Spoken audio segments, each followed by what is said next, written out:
Hola. Hola, queridos oyentes. Antes de comenzar la historia que les pondrá la piel de gallina, no olviden suscribirse al canal y dejar un comentario contándonos qué piensan. Sus opiniones nos importan muchísimo.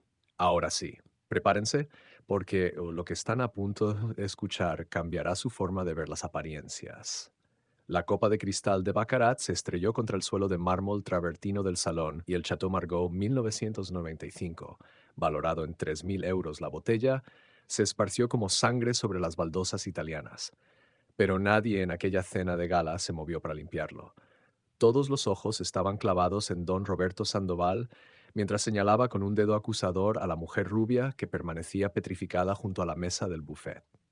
¿Ves lo que pasa cuando dejas que una pueblerina se mezcle con gente de alcurnia? La voz de Roberto retumbó por el salón Art Deco de su ático en Salamanca, el barrio más exclusivo de Madrid. Ni siquiera sabe sostener una copa como es debido. Lucía Montero sintió como cada par de ojos en aquella habitación la diseccionaba como si fuera un espécimen de laboratorio. Las señoras con sus vestidos de alta costura murmuraban detrás de sus abanicos Hermès. Los hombres de negocios intercambiaban miradas cómplices, esas que decían, pobre diablo, casarse con una don nadie. Pero lo que más le dolió a Lucía no fueron las miradas de desprecio de los extraños. Fue ver a Valeria Córdoba, la asesora de inversiones de Roberto, sonreír con suficiencia desde su lugar privilegiado junto al ventanal, luciendo ese vestido valentino rojo que Lucía había visto cargado en la tarjeta de crédito corporativa de su marido. Habían pasado 5 años desde que Lucía dejó su puesto como investigadora junior en el Archivo Histórico Nacional, 5 años desde que Roberto le prometió que juntos conquistarían Madrid. No necesitas trabajar, mi amor, le había dicho mientras deslizaba aquel anillo de compromiso con diamante de 4 quilates en su dedo. Yo me encargaré de todo. Tú solo tienes que ser mi reina. Qué ingenua había sido. ¿Cuántas veces en estos años se había preguntado si alguien más había caído en trampas tan hermosamente elaboradas? La reina resultó ser más bien una marioneta, exhibida en cenas como aquella para demostrar el poder adquisitivo de don Roberto Sandoval, el rey Midas de la construcción madrileña, el hombre que había levantado media ciudad con proyectos faraónicos, el magnate que cenaba con ministros y desayunaba con la realeza empresarial de Europa. Y ella, Lucía, la rubia tonta que servía de florero en sus eventos sociales. Discúlpame, Roberto. Las palabras salieron de su boca con la sumisión ensayada de 1000 humillaciones anteriores. Se agachó para recoger los fragmentos de cristal con sus propias manos, ignorando a los 3 camareros uniformados que se apresuraron a ayudarla. Roberto prefería que ella misma limpiara sus torpezas. Era parte del espectáculo. Déjalo, mujer. Roberto chasqueó los dedos hacia los empleados. Ya has causado suficiente escándalo por una noche. Ve a cambiarte ese vestido. Pareces una camarera con esa cosa. Lucía miró el vestido Caroline Herrera que había elegido con tal cuidado esa mañana. Era elegante, sobrio, perfecto para la ocasión. Pero, claro, no era el Valentino rojo de Valeria. Nada de lo que ella usara podría competir con la amante oficial de su marido. Mientras subía las escaleras de caracol hacia su habitación. Sí, habitaciones separadas porque, según Roberto, ella roncaba, aunque nunca lo había hecho. Escuchó las carcajadas que estallaban en el piso inferior. Probablemente Roberto estaba contando alguna anécdota graciosa a costa de ella. Mi mujercita y su doctorado en derramar vino, podía imaginarlo diciendo. Todos reirían. Valeria reiría más fuerte que nadie. La habitación de Lucía era un santuario de soledad, decorado por un interiorista, que claramente había recibido instrucciones de crear algo femenino y discreto. Traducción. Insípido y olvidable, como se suponía que debía ser ella. Rosas pálidos, blancos cremosos, una cama con dosel que parecía sacada de un cuento de hadas, pero que solo servía para recordarle cada noche lo sola que estaba. Se quitó el vestido inapropiado y lo arrojó sobre la otomana. No se molestaría en cambiarse por otro. No volvería a bajar. Que Roberto explicara su ausencia como quisiera. Probablemente diría que tenía jaqueca. Siempre decía eso. Se dejó caer en el diván junto a la ventana y miró hacia las luces de Madrid que parpadeaban como estrellas terrestres. Desde esa altura, la ciudad parecía un tablero de ajedrez iluminado. Cada edificio, cada calle, cada plaza era una pieza en el juego de poder que hombres como Roberto jugaban sin cesar. Y ella era apenas un peón. sacrificable y olvidable. Su mirada se posó en la fotografía enmarcada sobre su tocador. Era la única foto que Roberto le había permitido conservar de su vida anterior. En ella, un hombre de pelo canoso y ojos brillantes sonreía con orgullo mientras sostenía un pergamino enrollado. Su padre, Joaquín Montero, el día que recibió el Premio Nacional de Arquitectura Histórica. Papá, susurró Lucía, sintiendo como las lágrimas que había contenido toda la noche finalmente encontraban su camino. Perdóname por no haberte creído. Joaquín Montero había sido un titán en su campo, un arquitecto visionario especializado en restauración de edificios históricos, un hombre que podía leer planos del siglo XVI como si fueran periódicos de hoy. Había trabajado en la restauración de catedrales, palacios, monasterios. Su nombre era sinónimo de excelencia y precisión. Hasta que Roberto Sandoval entró en sus vidas. Había sido hace 7 años, cuando Roberto era apenas un constructor emergente con más ambición que escrúpulos. Joaquín estaba supervisando la restauración del antiguo Palacio de los Duques de Osuna, un proyecto valorado en 50 millones de euros. Roberto, entonces un contratista secundario, había propuesto optimizaciones que Joaquín rechazó de inmediato. Esos cambios comprometerían la integridad estructural, había dicho su padre. No puedo permitirlo. 2 semanas después apareció un informe anónimo denunciando supuestas irregularidades en las cuentas del proyecto. Documentos falsificados, facturas infladas, malversación de fondos. Todo apuntaba a Joaquín Montero. El juicio fue rápido, brutal, mediático. Joaquín juró su inocencia hasta el último momento, gritando desde el banquillo que había sido Roberto quien había fabricado las pruebas, quien había sobornado a los auditores, quien había orquestado todo para apropiarse del proyecto. Nadie le creyó. ¿Cómo iban a creerle? Roberto Sandoval ya era para entonces un hombre respetado, bien conectado, con amigos en lugares altos. Joaquín Montero era apenas un arquitecto prestigioso, pero sin el poder político para defenderse. Había sido tan fácil destruirlo. Demasiado fácil, pensaba ahora Lucía con amargura. Su padre llevaba 4 años en la prisión de Sion de Soto del Real, cumpliendo una condena de 12 años por fraude y corrupción. 4 años en los que Lucía lo había visitado religiosamente cada domingo, escuchando una y otra vez la misma historia. Fue Roberto, hija. Él lo planeó todo. Tiene un libro, un registro donde anota todas sus operaciones sucias. Lo llama su seguro de vida. Si pudieras encontrarlo. Pero Lucía no había querido escuchar. Había conocido a Roberto apenas meses después del encarcelamiento de su padre, en una galería de arte en Chueca. Roberto había sido encantador, atento, generoso. Le había prometido ayudarla a pagar los abogados de su padre, a conseguir un nuevo juicio. Sé que tu padre es inocente, le había dicho mientras le acariciaba el cabello. Un hombre como él no haría algo así. Mentiras. Todo habían sido mentiras envueltas en papel de regalo y lazos de seda. Roberto nunca contrató a ningún abogado para su padre. En cambio, la convenció de que era mejor dejar que las cosas se calmaran antes de apelar. Luego vino la propuesta de matrimonio, la boda de ensueño en una finca en Toledo, la luna de miel en las Maldivas. Y cuando Lucía finalmente reunió el coraje para preguntarle sobre la promesa de ayudar a su padre, Roberto simplemente se había encogido de hombros. Tu padre fue condenado por un tribunal, Lucía. No puedo hacer nada contra eso. Tienes que aceptar la verdad y seguir adelante. Esa fue la primera vez que vio la frialdad real detrás de los ojos grises de Roberto. No era indiferencia, era algo peor. Era satisfacción apenas contenida. Los años siguientes fueron una lenta erosión de su espíritu. Primero, Roberto le pidió que dejara su trabajo en el archivo histórico. No necesitas trabajar, cariño. Además, esas 8 horas al día te tienen agotada. Quiero que descanses, que te cuides. Lucía aceptó, creyendo que era consideración. Ahora sabía que era control. Luego vinieron las críticas, sutiles al principio. Ese vestido es nuevo, no me parece muy favorecedor. Tu risa es un poco estridente, querida. Los clientes importantes pueden malinterpretarlo. ¿Leíste ese libro otra vez? No es muy estimulante estar con alguien que solo habla de papeles viejos. Las críticas se volvieron públicas cuando Roberto alcanzó el pináculo de su poder.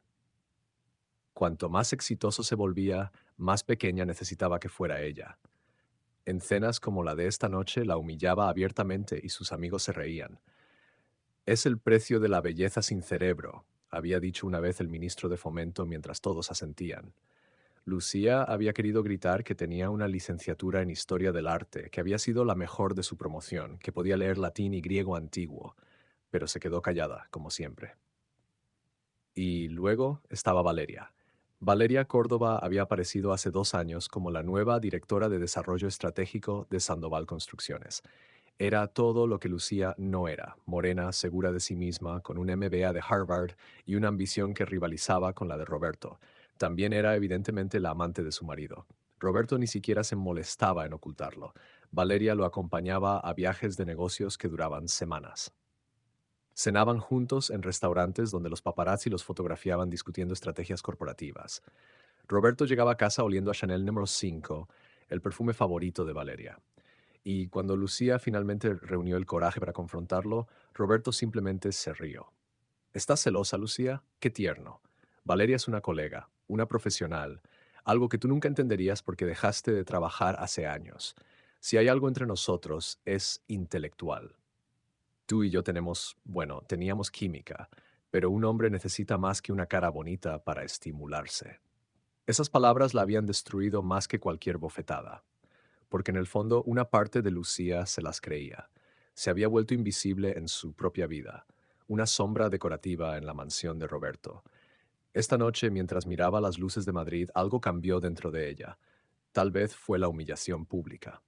Tal vez fue ver a Valeria pavoneándose con el dinero que debería ser también de ella. O tal vez simplemente fue que había llegado a un límite que no sabía que existía. Se levantó del diván y caminó hacia el pequeño escritorio que Roberto le había comprado para que te entretengas escribiendo cartas o lo que sea que las mujeres hagan. Abrió el cajón inferior y sacó un sobre amarillento que guardaba desde hacía años. Dentro estaban las últimas cartas que su padre le había enviado desde prisión, cartas que nunca había terminado de leer porque le dolía demasiado. Con manos temblorosas abrió la más reciente, fechada hace 3 meses. Querida Lucía, sé que crees que estoy obsesionado, que la cárcel me ha vuelto paranoico, pero todo lo que te he dicho es verdad.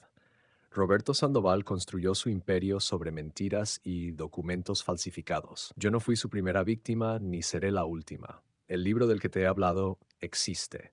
Lo llama el libro de plata porque lo guarda en una caja fuerte plateada en su estudio privado. Ahí registra cada soborno, cada documento falso, cada funcionario corrupto que ha comprado. Es su seguro de vida, pero también puede ser su perdición. También hay algo más. Roberto está planeando su proyecto más ambicioso, el Consorcio de Oro en Barcelona. Va a arrasar el barrio antiguo de San Martí para construir un complejo de lujo. Pero ese barrio está protegido por leyes de patrimonio antiguas, escritas en castellano arcaico que casi nadie puede interpretar ya. Necesitará evadir esas leyes de alguna manera. Necesitará expertos. Tú eres experta en textos antiguos, Lucía. Te entrené yo mismo. Si hay una oportunidad para descubrir la verdad, será cuando Roberto te necesite. Y créeme, hija, te necesitará. Solo tienes que estar lista, con amor eterno, tu padre que nunca te ha mentido. Lucía leyó la carta 3 veces. Luego la apretó contra su pecho mientras las lágrimas corrían libremente por sus mejillas. Su padre tenía razón. Siempre había tenido razón. Y ella había sido demasiado ciega, demasiado asustada, demasiado derrotada para verlo. Pero algo estaba cambiando. En las últimas semanas había notado que Roberto estaba más tenso de lo normal.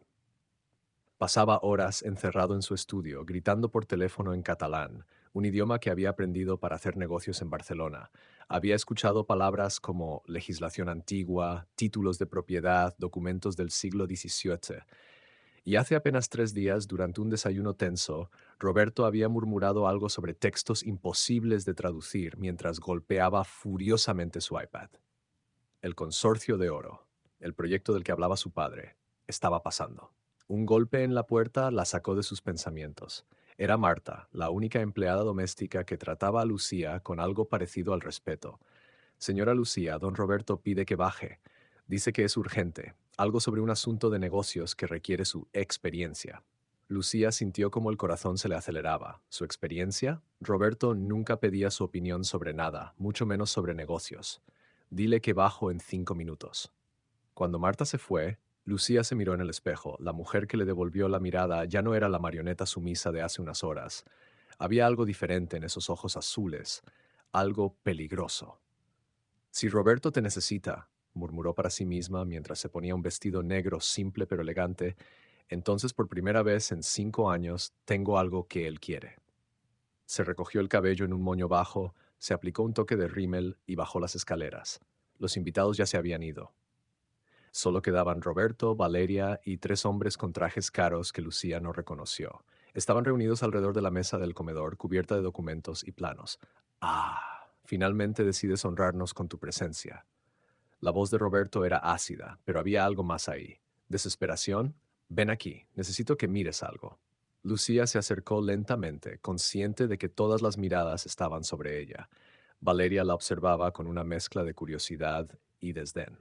Los 3 hombres parecían escépticos. Sobre la mesa había un documento antiguo, protegido en una funda de plástico transparente. El papel era pergamino auténtico, amarillento por los siglos, cubierto de una caligrafía elaborada en tinta sepia. Lucía sintió como algo en su interior se activaba. Era castellano del siglo XVII, escrito en el estilo legal de la época de Felipe IV. ¿Qué es esto?, preguntó, manteniendo su voz neutral. Es un maldito dolor de cabeza, gruñó Roberto. Es el título de propiedad original del barrio San Martí en Barcelona. Data de 1642. Estos señores, señaló a los 3 hombres, representan al Consorcio de Oro, mi socio en el proyecto de Barcelona. Hemos invertido 200 millones de euros en planes para ese terreno, pero resulta que hay una cláusula en este documento que nadie puede traducir correctamente. Sin entender esa cláusula, no podemos proceder. Los mejores traductores de España han intentado descifrarlo y todos han fallado. Uno de los hombres habló con acento catalán marcado. Don Roberto nos aseguró que podría resolver este problema. Tenemos un plazo de 2 semanas o perdemos los permisos de construcción y con ellos toda nuestra inversión. Ah, ah. Roberto miró a Lucía con una expresión que ella nunca había visto antes. Era necesidad pura, sin filtro. Tu padre era experto en documentos antiguos. Y tú estudiaste con él. Dime que puedes leer esto. Lucía se inclinó sobre el documento, su corazón latiendo tan fuerte que pensó que todos podían oírlo. Las palabras en el pergamino bailaban frente a sus ojos, pero no por la dificultad de la caligrafía. Era porque, de repente, entendió lo que su padre había querido decir en su carta. Esta era su oportunidad, la única que tendría. Necesito tiempo, dijo finalmente, y necesito trabajar sola. Este tipo de traducción requiere concentración absoluta. ¿Cuánto tiempo?, preguntó Roberto con impaciencia. 2 días, máximo 3. Los hombres del consorcio intercambiaron miradas preocupadas. Roberto se pasó una mano por el cabello, un gesto que Lucía había aprendido a reconocer como señal de estrés extremo. Está bien, 3 días. Pero Lucías, su voz se volvió amenazante. Si esto sale mal, si no puedes hacerlo, no quiero excusas. ¿Entiendes? Lucía sintió, sin apartar los ojos del documento. Porque ahí, oculta entre las florituras legales del siglo XVII, había visto algo, una referencia, apenas una línea, casi invisible, entre las cláusulas sobre linderos y derechos de agua, conforme a los registros contenidos en el libro de plata de las transacciones reales. El libro de plata no era solo el registro de corrupciones de Roberto, era parte de un sistema de documentación histórica. Y si ese libro existía, si Roberto lo tenía, entonces dentro de él no solo estarían sus crímenes actuales, estarían las pruebas de cómo había destruido a su padre. Lucía levantó la vista y encontró los ojos de Roberto. Por primera vez en 5 años, fue ella quien sonrió. Puedo hacerlo, dijo con voz firme. Puedo traducir esto, pero como dijiste, necesito concentración total, sin interrupciones. Roberto pareció relajarse un poco. Por supuesto, usa mi estudio privado. Nadie te molestará ahí. El estudio privado, donde, según su padre, estaba la caja fuerte plateada. Mientras los hombres del consorcio recogían sus cosas y se despedían, Valeria se acercó a Lucía.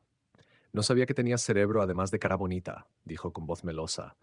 ¡Qué sorpresa tan interesante! Lucía la miró directamente. Hay muchas cosas sobre mí que no sabes, Valeria, y tal vez sea mejor que siga siendo así. Por primera vez, vio un destello de incertidumbre en los ojos de la otra mujer. Esa noche, mientras Lucía se preparaba para acostarse, no pudo evitar sentir que algo fundamental había cambiado. Durante 5 años había sido invisible. Durante 5 años había sido la esposa tonta, la mujer florero, el error decorativo de Roberto Sandoval. Pero las personas invisibles ven cosas que otros no ven, y las mujeres subestimadas tienen poderes que nadie imagina. Su padre le había enseñado a leer más que textos antiguos. Le había enseñado a leer entre líneas, a encontrar verdades ocultas en documentos que otros consideraban incomprensibles. Le había enseñado que la historia siempre deja rastros y que esos rastros pueden usarse para construir o para destruir. Mientras apagaba la luz de su habitación, Lucía pensó en el libro de plata, esperándola en algún lugar del estudio de Roberto. Pensó en su padre, pudriéndose en una celda por crímenes que no cometió. Pensó en Valeria, tan segura de su lugar en el imperio de Roberto. Y pensó en Roberto mismo, durmiendo tranquilo, sin saber que acababa de entregarle a su esposa las llaves de su propia destrucción. Papá, susurró en la oscuridad, no te fallé entonces, pero no te fallaré ahora, te lo prometo. Mañana comenzaría su traducción, pero también comenzaría algo más. Una investigación, una búsqueda, una venganza. Las apariencias engañan, pensó mientras cerraba los ojos. Y nadie lo sabía mejor que una mujer que había pasado 5 años siendo invisible. La pregunta era, ¿cuántas personas más habían subestimado a la tonta Lucía Montero? Pronto, todos lo descubrirían. La mañana llegó a Madrid con esa luz dorada hace que la ciudad parezca salida de un cuadro de Velázquez. Lucía se despertó a las 6, mucho antes de que Roberto comenzara su rutina de las 7:30. Durante 5 años había aprendido los horarios de su marido con precisión militar. Sabía cuándo se duchaba, cuándo desayunaba, cuándo salía hacia su oficina en el Paseo de la Castellana. Sabía todo sobre él porque había tenido que volverse invisible para sobrevivir. Y las personas invisibles observan. Se vistió con un conjunto simple, pantalones de lino beige y una blusa de seda blanca. Nada llamativo. Nada que pudiera hacer que Roberto la criticara antes de que ella entrara a su santuario privado. Se recogió el cabello en una cola de caballo baja y bajó las escaleras descalza para no hacer ruido. La cocina estaba vacía. Marta no llegaría hasta las 8 para preparar el desayuno. Lucía se preparó un café solo, sin azúcar, y se lo llevó al estudio de Roberto. La puerta de roble macizo estaba cerrada, pero no con llave. Roberto solo la cerraba cuando había reuniones verdaderamente confidenciales. El resto del tiempo simplemente esperaba que nadie fuera lo suficientemente atrevido como para entrar. Lucía empujó la puerta y entró. El estudio de Roberto era una declaración de ego puro. Paredes forradas de caoba brasileña, estanterías repletas de libros que probablemente nunca había leído, primeras ediciones de Cervantes, Lorca, Hemingway, todos encuadernados en piel. Un escritorio imperial que parecía haber pertenecido a algún monarca europeo. Y detrás del escritorio, colgado con iluminación de galería, un retrato al óleo de Roberto mismo, pintado por un artista que claramente había cobrado demasiado por capturar la arrogancia en sus ojos grises. Pero Lucía no estaba ahí para admirar la decoración. Sus ojos fueron directamente hacia la pared este, donde su padre le había dicho que estaría la caja fuerte. Había un tapiz flamenco del siglo XVIII colgado ahí, una escena de caza con nobles a caballo. Lucía lo apartó cuidadosamente y ahí estaba, una caja fuerte empotrada en la pared de metal plateado brillante con un panel digital de última generación. El libro de plata estaba ahí. Lo sentía en sus huesos. Pero primero tenía que establecer su coartada.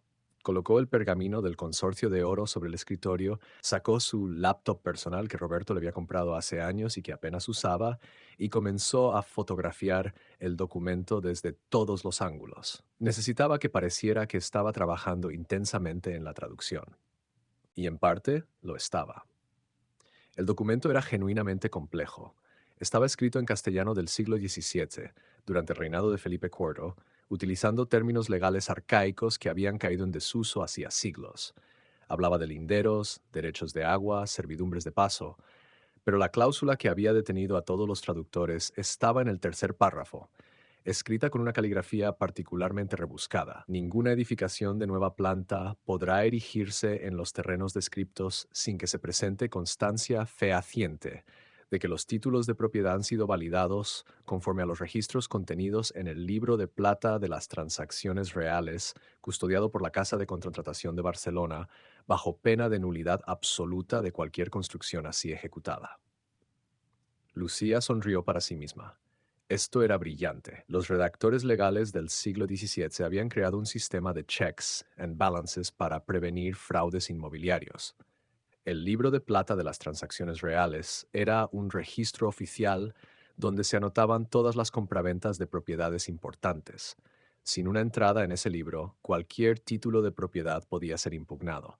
El problema era que ese libro probablemente había desaparecido hacía siglos, perdido en algún incendio, revolución o simplemente en el caos del tiempo, lo que significaba que técnicamente nadie podía cumplir con ese requisito, lo que significaba que el proyecto del Consorcio de Oro estaba legalmente muerto antes de empezar, a menos que alguien pudiera demostrar que el libro ya no existía, o encontrar una manera de evadir la cláusula. Y Roberto sin duda había planeado hacer exactamente eso mediante sobornos, documentos falsificados o alguna de sus otras especialidades criminales. Pero primero necesitaba entender exactamente qué decía la cláusula. Por eso había recurrido a Lucía.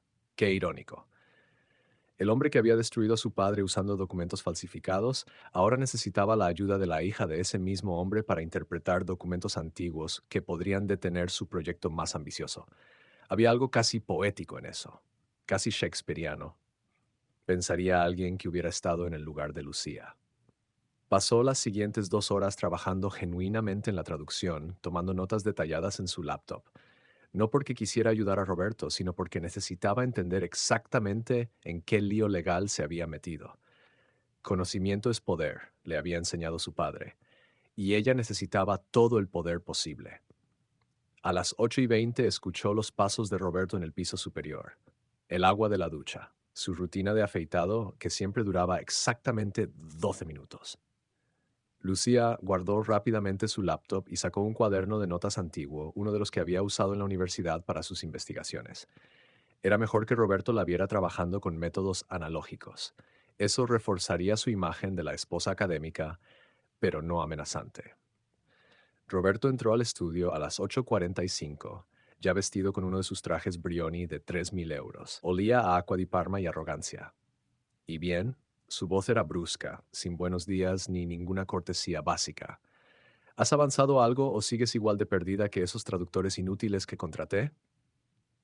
Lucía levantó la vista lentamente, adoptando esa expresión de sumisión estudiada que había perfeccionado. He identificado el problema. La cláusula hace referencia a un sistema de registro que probablemente ya no existe. Necesito investigar más sobre la casa de contratación de Barcelona en el siglo XVII para saber si hay algún registro superviviente. Roberto se pasó una mano por el cabello, ese gesto de frustración que Lucía conocía tan bien. No tenemos tiempo para investigaciones históricas. El consorcio necesita respuestas en 2 semanas. Necesito que me digas cómo podemos proceder legalmente. O ilegalmente, añadió una voz desde la puerta. Valeria entró al estudio como si fuera su casa. Llevaba un traje Armani color vino tinto que se ajustaba a su figura de una manera que gritaba poder femenino. Su cabello negro estaba recogido en un moño impecable y sus tacones Louboutin hacían clic contra el suelo de mármol con autoridad. ¿Qué haces aquí tan temprano? Roberto no sonaba molesto, sonaba complacido. Pensé que podríamos desayunar juntos antes de la reunión con los inversores catalanes. Valeria se acercó a Roberto y le ajustó la corbata con una familiaridad que hizo que algo se retorciera en el estómago de Lucía. No era celos, ya no. Era asco. Hola, Lucía. Trabajando duro, veo. El tono de Valeria era condescendiente, como si estuviera hablando con una niña que intentaba resolver un rompecabezas demasiado complicado para ella. Buenos días, Valeria. Lucía mantuvo su voz neutral. Sí, el documento es complejo, pero estoy avanzando. Qué bien. Valeria sonrió, pero no llegó a sus ojos. Roberto, ¿no crees que tal vez deberíamos consultar con ese profesor de la Complutense que me mencionaste? El especialista en Derecho Histórico. Solo por si acaso nuestra querida Lucía no puede resolver esto. Ahí estaba, el veneno envuelto en seda, la insinuación de que Lucía no era lo suficientemente competente, que era un plan B en el mejor de los casos. Roberto pareció considerar la idea. Tal vez. Pero démosle un día más a Lucía. Si mañana no tiene resultados concretos, llamaremos al profesor. Como quieras, cariño. Valeria le dio un beso rápido en la mejilla a Roberto, justo frente a Lucía, marcando su territorio. Nos vemos en el coche.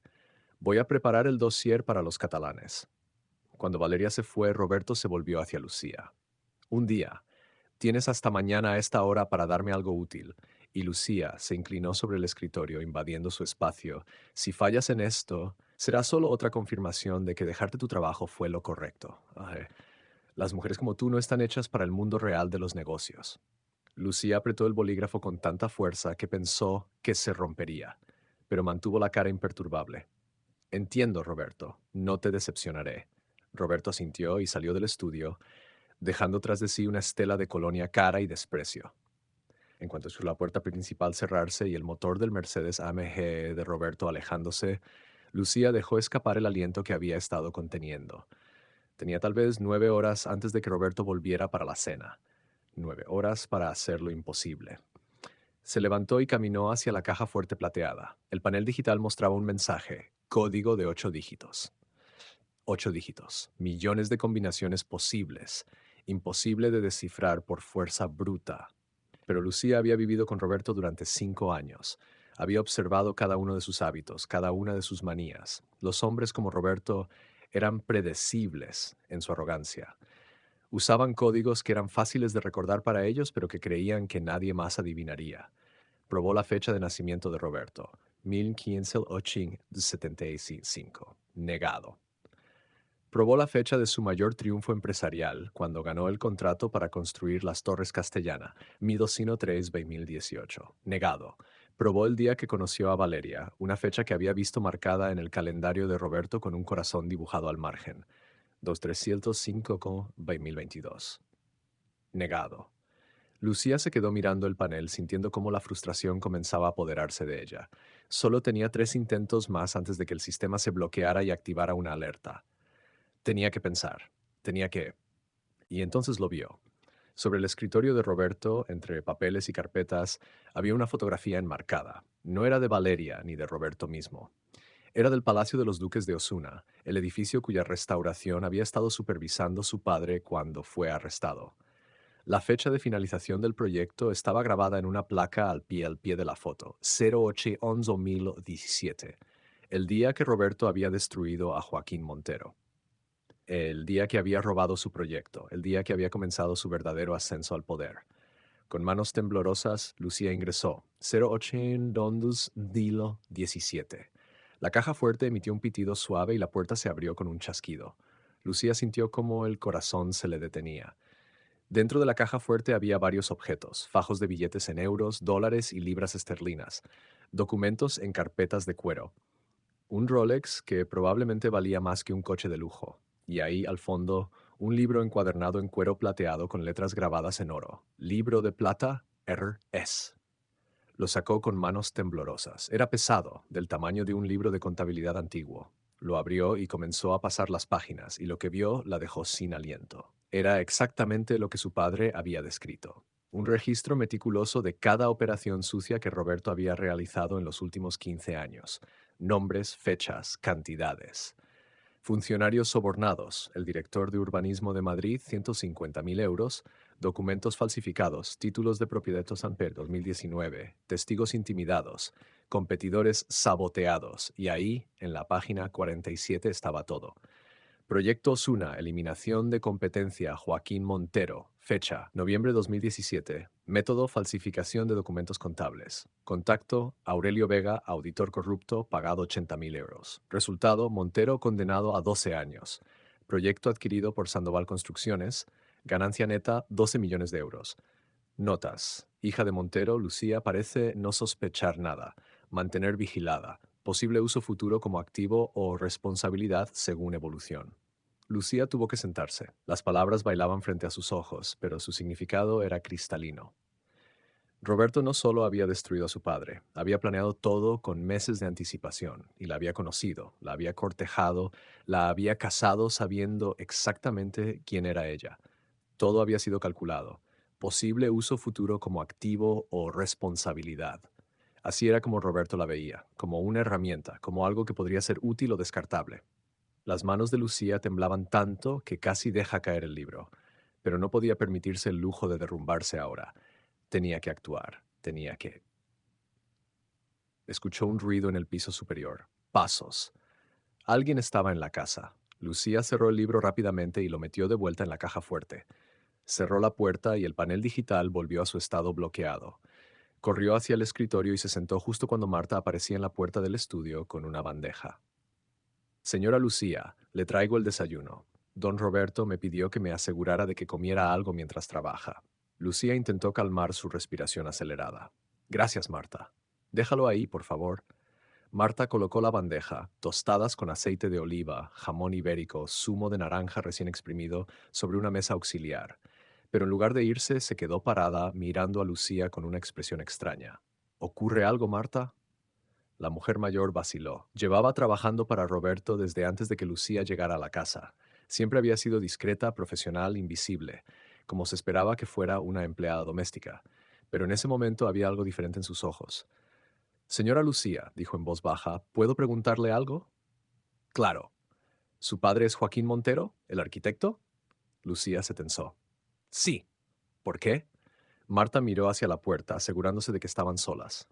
Porque mi hermano trabajó en el proyecto del Palacio de Osuna. Era uno de los maestros de obra bajo las órdenes de su padre. Cuando arrestaron a don Joaquín, mi hermano intentó testificar en su favor. Dijo que había visto a don Roberto entrar a las oficinas del proyecto varias veces fuera del horario laboral, accediendo a documentos que no debería haber visto. Pero nadie quiso escucharlo. Y luego mi hermano tuvo un accidente. Se cayó de un andamio. Sobrevivió, pero quedó paralítico. Lucía sintió como la bilis subía por su garganta. ¿Estás diciendo que Roberto? No estoy diciendo nada que pueda probarse, interrumpió Marta rápidamente. Solo le estoy diciendo que hay personas que saben la verdad sobre don Roberto, personas que lo han visto hacer cosas terribles, pero nadie se atreve a hablar porque él tiene demasiado poder, demasiadas conexiones. ¿Por qué me cuentas esto ahora? Marta se acercó un poco más, porque anoche la vi. Vi cómo la trató frente a sus invitados, y vi algo en sus ojos que no había visto antes, determinación, como si finalmente se hubiera despertado. Hizo una pausa. Mi hermano está en una silla de ruedas por culpa de ese hombre. Su padre está en prisión por culpa de ese hombre. Y usted ha estado siendo humillada durante años por ese hombre. Así que si hay algo, lo que sea, en lo que pueda ayudarla, dígamelo. Lucía sintió como los ojos se le llenaban de lágrimas. Por primera vez en 5 años, alguien más que su padre estaba de su lado, alguien que entendía, alguien que había sufrido también. Marta, dijo con voz temblorosa, ¿conoces el código de la alarma de seguridad de la casa? ¿Y tienes llave de todas las habitaciones? Marta asintió lentamente. Sí, don Roberto confía en que soy demasiado vieja y asustada para hacer nada en su contra. Perfecto. Lucía se limpió las lágrimas y su voz se volvió firme. Entonces necesito tu ayuda, y prometo que cuando esto termine, tu hermano recibirá justicia también. Durante los siguientes 20 minutos, Lucía le explicó a Marta lo que necesitaba: acceso sin interrupciones al estudio durante los próximos días, información sobre los horarios de Roberto y Valeria, y lo más importante, silencio absoluto. Cuando Marta se fue, Lucía volvió a la caja fuerte.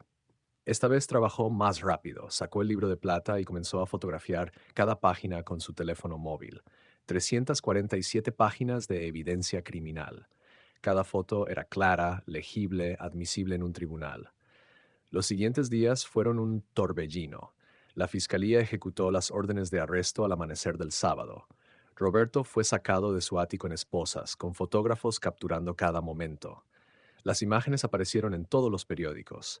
El rey de la construcción cae, megaoperación contra red de corrupción en Madrid y Barcelona. Valeria también fue arrestada, sacada de su apartamento de lujo en Chamberí. El juez Mendoza fue suspendido y está bajo investigación. 3 funcionarios del Ayuntamiento de Madrid renunciaron antes de ser arrestados. Los socios del Consorcio de Oro están todos bajo investigación criminal. El libro de plata se convirtió en el eje central de lo que los medios llamaron el caso de corrupción más grande de la década. 347 páginas que destaparon una red de corrupción que se extendía por toda España. Y Joaquín Montero fue liberado. Lucía estaba esperándolo a las puertas de la prisión de Soto del Real cuando salió. Su padre había envejecido en esos 4 años, más canas, más arrugas, más encorvado. Pero cuando la vio, sus ojos se iluminaron con esa misma chispa brillante que ella recordaba de su infancia. Papá, susurró mientras lo abrazaba, las lágrimas corriendo libremente. Lo siento, siento mucho no haberte creído. Shh, mi niña. Joaquín la abrazó con fuerza. No tienes nada por qué disculparte. Tú me salvaste. Me devolviste mi vida. Me devolviste mi nombre. Pero perdiste 4 años. Y tú perdiste 5, interrumpió su padre suavemente. Pero mira lo que ganaste. Ganaste tu fuerza, tu voz, tu poder. La Lucía que me visitaba cada domingo en prisión estaba rota. La Lucía que me sacó de aquí es invencible. Lucía rió entre lágrimas. No me siento invencible, me siento exhausta. El agotamiento es el precio de la victoria. Joaquín la apartó un poco para mirarla bien. Pero dime, ¿qué vas a hacer ahora? ¿Volver al archivo histórico? Lucía negó con la cabeza. En realidad, Elena Ruiz me ofreció algo interesante. La Fiscalía está creando un nuevo departamento especializado en fraude inmobiliario y corrupción en construcción. Necesitan expertos que puedan analizar documentos históricos, rastrear títulos de propiedad fraudulentos, entender leyes antiguas que todavía aplican. Me ofreció dirigir el departamento. Los ojos de Joaquín se llenaron de orgullo. Eso es perfecto para ti. Lo sé. Lucía sonrió. Voy a usar todo lo que me enseñaste para asegurarme de que ningún otro constructor corrupto pueda destruir vidas como Roberto lo hizo. Voy a ser la peor pesadilla de cada Roberto Sandoval en este país. Esa es mi niña. Caminaron juntos hacia el coche de Lucía, un modesto Seat que había comprado con su propio dinero, no con nada de Roberto. El sol de la mañana brillaba sobre el paisaje madrileño, haciendo que todo pareciera nuevo y lleno de posibilidades. Por cierto, dijo Joaquín, mientras se abrochaba el cinturón de seguridad, ¿qué pasó con Marta? Mencionaste en una de tus cartas que te había ayudado. Oh, Marta. Lucía sonrió.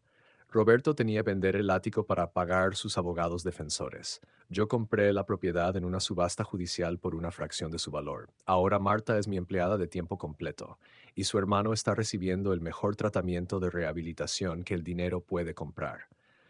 Roberto, desde su celda, está financiando involuntariamente su recuperación. Hay cierta poesía en eso, ¿no crees? Joaquín se rió. Definitivamente heredaste mi sentido del humor retorcido. Condujeron en silencio durante un rato, absorbiendo la libertad recién recuperada. Lucía pensó en todo lo que había sucedido en las últimas semanas: el miedo, la planificación, la confrontación y finalmente la justicia. ¿Sabes qué es lo más gracioso de todo esto?, dijo finalmente. ¿Qué? Roberto nunca se dio cuenta de que su error más grande no fue falsificar esos documentos, o sobornar a esos funcionarios, o incluso destruirte a ti.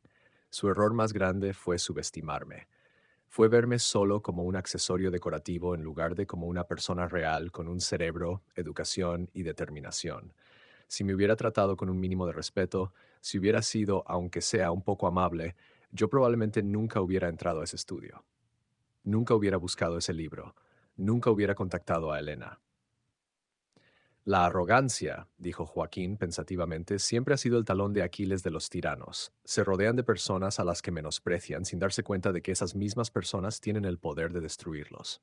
Exactamente. Lucía sonrió. Roberto construyó un imperio sobre las espaldas de personas que consideraba inferiores. Nunca imaginó que una de esas personas podría derribarlo todo. Pasaron por el centro de Madrid, las calles llenas de turistas y madrileños disfrutando del día de domingo. Pasaron por la Gran Vía, con sus edificios históricos que habían sobrevivido siglos de guerra, dictadura y cambio. Pasaron por el Palacio de los Duques de Osuna, el edificio cuya restauración había costado a Joaquín su libertad, pero que ahora brillaba restaurado, un testimonio de su habilidad y visión.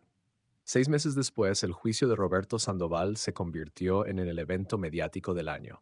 Cada día los canales de noticias cubrían nuevas revelaciones del Libro de Plata. El caso se expandió para incluir a docenas de cómplices, funcionarios, jueces, otros constructores, auditores corruptos. Roberto fue condenado a 18 años de prisión por fraude, soborno, falsificación de documentos y conspiración criminal. Valeria recibió 12 años como cómplice. El juez Mendoza fue destituido y está cumpliendo 10 años. El proyecto Consorcio de Oro fue cancelado.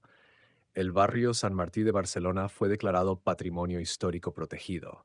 Los activistas que Roberto había planeado silenciar con dinero celebraron en las calles.